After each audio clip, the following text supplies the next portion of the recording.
we begin. Iphi, I've known you for about a year as a therapist and a social worker that has been in the field for many years.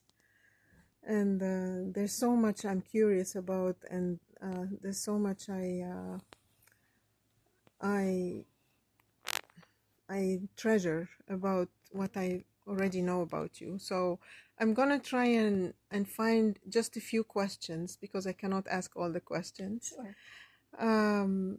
I would like to start with what you shared with us this year in the narrative gathering, or with me maybe, that you said, you shared with multiple people. You said, I would like to retire in a museum and a library. Yes. To me, this is very intriguing because I love books very much, and I also love arts, but I love books much more. What could you share with us about this? When I was very young, there was a period of time when books were not allowed, when there was very little to no art, when outside influences were prohibited. And when I got old enough, I started to explore the world that I wasn't privy to. And the world of self-expression, the world of art, the world of music, the world of creation sort of slowly opened up. And while I always knew it was there, even when it was prohibited, it wasn't until I was able to engage and enjoy it myself. And so I went out with a number of artists and writers, and I had a world around me of philosophers and young rebels, and I was clear that when I got older, I wanted my own space, and that space would have room for music, room for art, room for books. So when someone asks me, well, how do you explain your house? I say an art gallery, a museum, a music store of used vinyl, and wonderful stories. And there are books everywhere. And I love living that way. And my children don't want any part of it. They're like, Mom, we don't need any of that stuff. And I'm like, great. So when I die, it'll be all up for grabs. I'm going to have someone come in, auction it all off, and be done with it. And I don't care. This is my life. This isn't their life. I love being surrounded by books. I love being able to say, I don't know this. I'm going to go look. And you can go on the internet, but the internet doesn't have a soul. Book has a soul. Right. Book has a smell. Book has a feel. And I can write in my own books. I can't write in library books. Right. But I can write in my own books. I can leave tabs and come back 6 months later to where I left off and remember where I was. Good. So that's what, for example, this is one thing I was very curious about. If you'd like to share some of these experiences with some of your books or some of the areas of knowledge, do you actually go these days to? Absolutely. And so if I'm curious about Monet's beginnings, because I don't remember. I'm old and I don't remember, and I might have read it when I was 20. Right. I'm 76. Right. I have a whole lot of knowledge that's up there that it's up there. Right. And now I have to go back, I have to go look things up. So we'll see something or read something, and I'll go and I'll look up the language. I'll look up the words. I'll look up and see it in its own right. Good. Very as nice. Opposed to someone else's interpretation of it. Of course. Even though the books are someone else's interpretation, it's not third and fourth information. Right. It might be second information. Yeah. So I was wondering, what is something you recently went to, and what kind of... I have a book that's upstairs on my bedside table. And it's about Ireland and living in Ireland, and the character is a young handicapped child. Right. And she tells the story of her entire family. And it's like the Bible. It's a genesis of all these people and where they lived and how they lived and how that part of Ireland is always in the rain. Right, right. And what it's like to grow up as an observer within your own culture, within your own family. Could we and go to draw upstairs meaning. and look at Sure, the book? I go Maybe you upstairs. can Sure. show me a paragraph you like or something like Sure. that. Oh, I hope it's okay. yeah. Right, let's try. So you might want to stop the Yeah. camera until we get up there. I don't know whether Roger made the bed. If he didn't, I will. Yeah. So this book is called The History of the Rain by Niall Williams, and it's an absolutely wonderful book and a wonderful writer. Right. And in the part that I am just at now, she is talking about her father, say, and how it is that they came to be. And so I've already read the Becoming, and it said, I use the long runner-up. You have to, otherwise the pole won't carry you over. But that's the way Charles Dickens does it in Martin. And she goes on to talk about other books that she's been reading while she's convalescing in her bed, which I love to do. The Swain are the written, and the Maccarrells are the oral. Ours is a history of tongue marrying people, and improbable marrying the impossible. The children are incredible. When I call my father Virgil Swain, I think he's a story. I think I invented him. I think maybe I never had a father, and in the gap where he should be, I've put a story. I think, and I see this figure on the riverbank and try to watch him and match him to the boy I've imagined, but instead of the gristle of truth, that human beings are not seamlessly smooth creations. They have insoluble parts, and the closer you look, the more mysterious they become. And I love that. And I love this book. I love this book. Tell the me more. writing is to be cherished. You like the writing? Oh, I love the writing. It's rich. And she's always referring to some other book, some other place, some other reference. So that not only is she telling a story of her family with the whole web, but she tells a story about the story using references of other stories. Very nice. Yeah. And so for me, that's very narrative. That's very, very narrative. Right. Because as much as we say we work with people to tell their story, and we help them look at a particular thread that maybe was thin, and maybe in the weaving it should be a little bit thicker. It's still in a big weaving, and it still has more to go. And it's still impacting everyone else who watches the weaver, who watches the colors, who chooses the flax, who spins. I mean, all of it is in there. And so when I read a book that has all of that texture and meaning, I gravitate to it, much like the things that we've seen, like The Secrets of Rowan Inish, or The Divers. And so anything that is rich and textured and has more than one possibility, even more more than 2 or 3, 4 probabilities. I love it. It's what I like to read.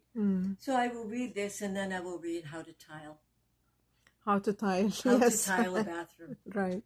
Do it properly. Right.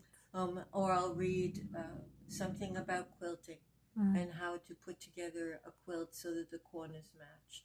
And if I'm in the middle of thinking about drawing up a design for a quilt, I'll go back over my basic quilting books to make sure that the lines will meet properly. Okay. But I go back to that book.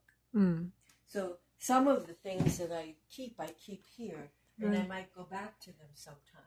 Right. In this space, in these shelves in particular? In these shelves in particular. This is your immediate... This is my immediate place of needing to read. So you can see that there are a great many things here, and lots of things that interest me. Right. And some of them are gifts, and some of them are books I purchased myself. Right. And they have all kinds of writers, from Rousseau to Griffin to Dickens to, it's eclectic and wonderful. Right. And big. and I like it big. Right. So, and that's just one. This is one shelf, yeah. And then in here, this is my rose flower gallery. So I have lots of different kinds of roses, and some of them are watercolors that were made for me, and some of them are paintings that were made by my grandmother. And so, as we go along, That's her? Nope. That's the one she did. She did the roses. She did the big roses. She was 96 years old when she painted that one. Oh my God. Yeah. And it's really quite lovely for me. Right. You don't paint? No. Okay. I'm a photographer. You're a photographer. Right. So, okay, there's so much to talk about. So, you were telling me about this book being about this woman who is handicapped and kept in her illness or by her illness in the bed, but living her life through the books. Absolutely. And being able to experience things. And not only that, her intelligence is so shining through that she can take what she read and apply it and look at her own life and her family's life and the generations and come to some interesting ideas and conclusions about the stories of their existence. Very nice. So she wasn't handicapped before. She became handicapped. It was an illness, so it was a progressive illness. And in this way you can see how stories can, we can continue living through stories. Absolutely. Absolutely. And even when I worked with a person who had some pretty severe mental illness, he loved to watch the travel programs and read travel brochures, and he could go to those places in his mind while he knew that the probability was he would never go, but the possibility of travel was huge. What does that tell us about our lived experience, the fact that we can live a life sometimes only through stories or through reading, or maybe equally as rich as living them, or maybe richer or richer? So what does that tell about the core of our lived experience? What is that? How do you see that? The core of our lived experience is immense. The core of our lived experience, as far as I believe, is it is so big and so vast that it's beyond my capacity, beyond my imagination to even articulate. That it's huge, and that the possibility of travel anywhere is at our fingertips all the time. And so we can go places. We can go places we've never, ever gone if we simply know how to tap into that. And you have to be able to learn how to tap into that inner energy, to that soul space, to that spirit space. And this young woman, this young girl, really, is trapped. Her body, but her spirit and her mind are flying. Okay. And you can, if you know that there is an option, you can go there. She had people around her that really understood she needed to be fed. She needed that. And so she got it. The local librarian brought her everything she could, including the set of encyclopedia that she could read. So still a little bit of real life and physical interactions are always needed, but you can a little bit use those and expand beyond them immensely, right? Absolutely. You can take that information and go with it. I mean, how else do you explain how people can describe, the pyramids of Egypt when they've never been there? Do you want to say? But they've been there. Right? They've been there. I'll show you one other set. Okay. So, one of my favorite things to do is to read outside of my own culture. And so here I have my collection of Amy Tan books. And like I said, if I want to travel and I want to go to China and I want to have a visceral experience, I already know that she has a way of writing that brings me to her kitchen table, that brings me to her family, that brings me to her mother, that brings me to the mountains. The way that she writes is very, very, very clear About to me. China. About China, Very about nice. people experiencing their lives in China at a certain time. And yet, then I'm also a quilter. So I have a whole series of books that are about quilting, that are stories about quilting, because it's the stories that link us together, right? So I can pick up a book of direction, but this one tells me the story of a particular quilt, the story of the beginning of a particular life. Right. And so I can travel with it. And I do that a lot. Do you want to, do you have a book that you would like or could pick up from those and share something From about? here, no, I think that these, pretty much they speak for themselves, Right. including Bush at War. Worship. Bush at War. Of Or course. David Sedaris, or Blink, which is one of my favorite books by Malcolm Gladwell. So how much did you read in those books, you think, Iphi? All of it. You read these books, Yep. all of them? Yep. And Wow. and this, this is wonderful. This is a great book. This is a simple book. And this is about one of my favorite people. It's easy to acquire books and put them on the shelf, but to read them is a Well, you very have to different read story. them. Well, sometimes you read them for a while and then you get bored and then you pick it up again. Yeah. But this one, this is great. This is a wonderful book called The French Chef in America. Okay? So this goes to my love of cooking, right? And in this book, her nephew wrote this book about her, and she is just amazing. What about the French cook in America? Do they suffer too much? Do they enjoy it? No. She went and learned so much when she was a spy during World War II. She and her husband did stuff. And then they landed in Paris, and then she decided to learn how to cook.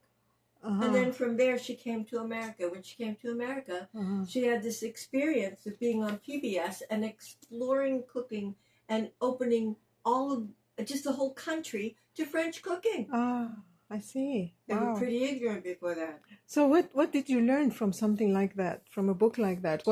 How did you connect with it? Through the cooking, right? Through the cooking. Okay. Through the cooking. Anything else? Was it? Mostly it's the cooking. Okay. And for her, it's the cooking. And then realizing that her story, right? She has married to a very interesting man, and he became Julia's husband as opposed to Paul in his own right, and what that was like, and to be careful about that, Okay. to make sure that our spouses don't become, or as Roger would say, I became Iphi's husband when we were working at the mental health center together. He said I was referred to as Iphi's husband, and he would laugh. And I knew that stung because he was a clinician that was there before me, and we were in different departments. But that's how people came to know him. I see. And I think that it's very, you have to be very careful that the people that help you get where you are How do you manage respected that? and honored. Yeah, how do you manage that? It's very hard to manage that. We did it pretty well by more and more separating what it was that and where we were. And so some people didn't even know we were married as they came on to the center. And that was better. Or we would go to workshops and sit separately so that we would be seen in our own separate right. I see. And then meet later. Very It nice. was interesting. It was interesting. Yes. But Something I had many to let him know that was important to me, that he be recognized for his own work. He's far more well-read than I am in his field, and he's written. And hardly anyone knows that he's published, but he's published, which is interesting. So that's it for this room. Thank you. Yeah. So you asked me a little bit about sort of where I've come to as a clinician and a human being, because they're connected for me. Yeah. They're not separate from. I don't go and become a clinician. I am a clinician. For me, because I've been around for a very long time, I've been exposed to a lot of different theories and a lot of different people. And I've integrated a lot of information. So when someone comes up with this new thing called CBT, ABC, or some such thing, the roots of all those things I've already been exposed to, and the way to use them to meet the needs of the people in front of me, change, right? So it might say ABC, 1, 2, 3. I look, I see, I smile, and then a human being is in front of me, and they present what they want to talk about, what moves them. ABC 1, 2, 3 doesn't work, but David Epson's words might, Michael White's words might, Bill Madsen's works. People who have come to know, people who have met over the years, their words come to me. But when I'm sitting with the human being, it isn't a theory. It's not I let go of all that.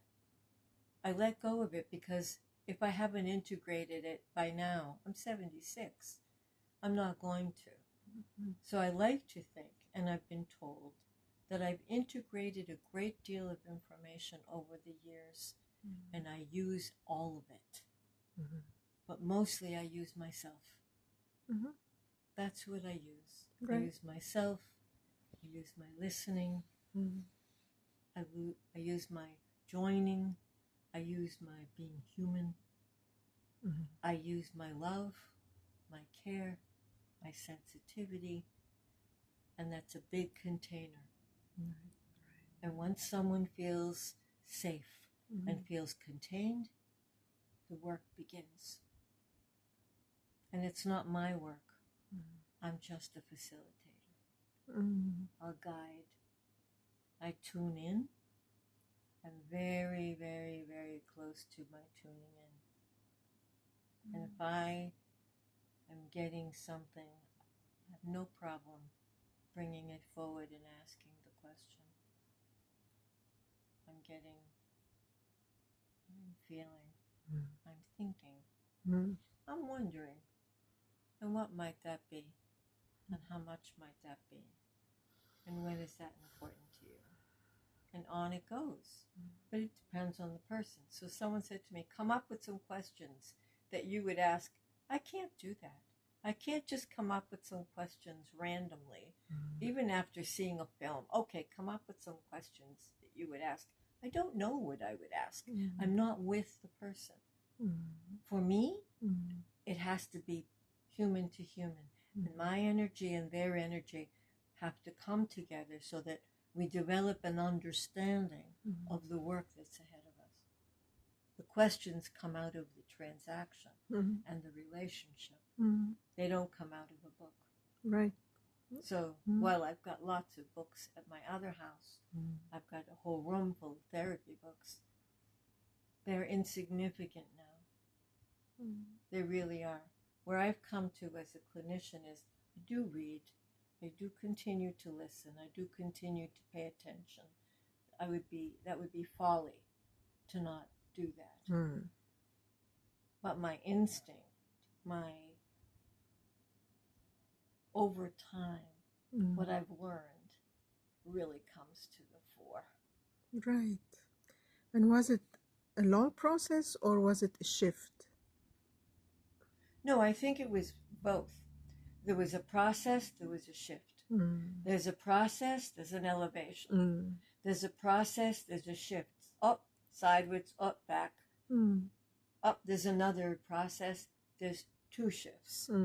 Right. So over time, it's like watching the helix of the DNA. You know, it develops and it develops and it develops, and where it's going to, what the human will look like at the end of that, who knows? But right now, you're just watching all the changes. Oh, there's a mutation. Oh, let's shift again. Okay. So for me, it's been years. I mean, I started this work with human beings when I was an adolescent. Only I didn't know what I was doing, but it was always there. And from there, when I met more people, and back in the day when you didn't need a degree to do some of the work that we did, I worked in the streets of a ghetto and collecting children. And then I created children's program. And then I developed and created a grant you know, wrote a grant and got the money and created even more children's programs. And then I worked educating, and then I worked doing a number of things over time. Each piece informs another piece.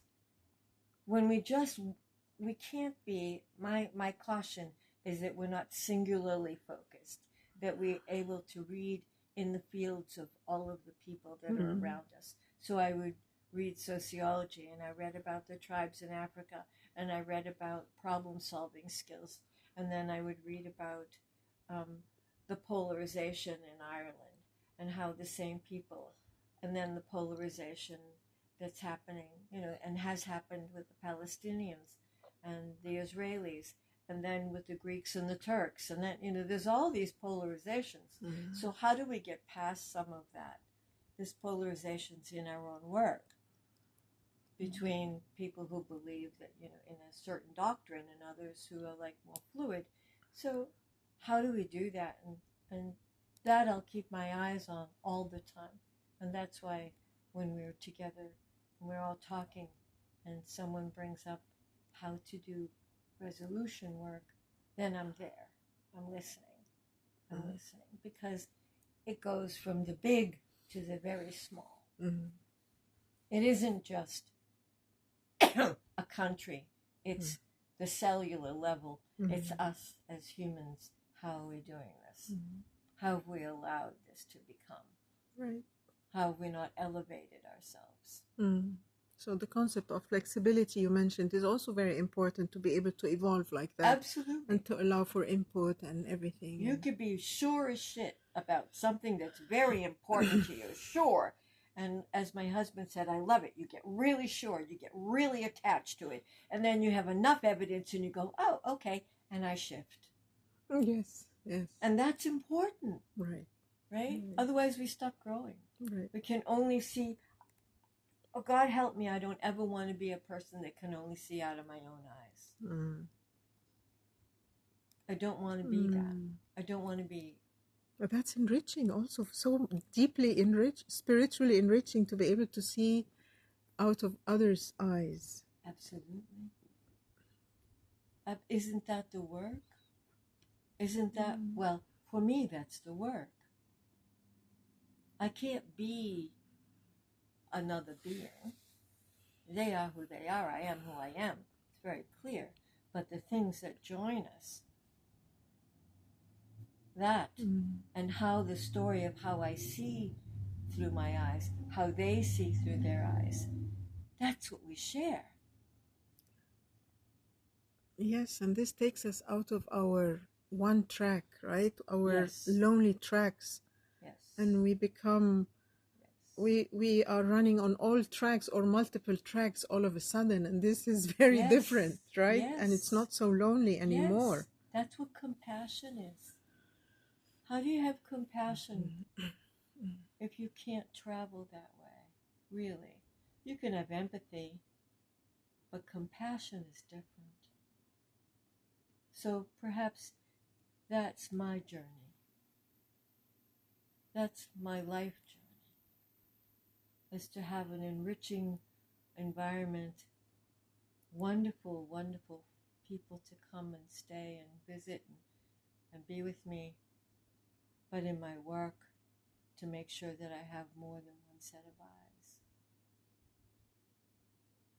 Thank you very much. You're welcome.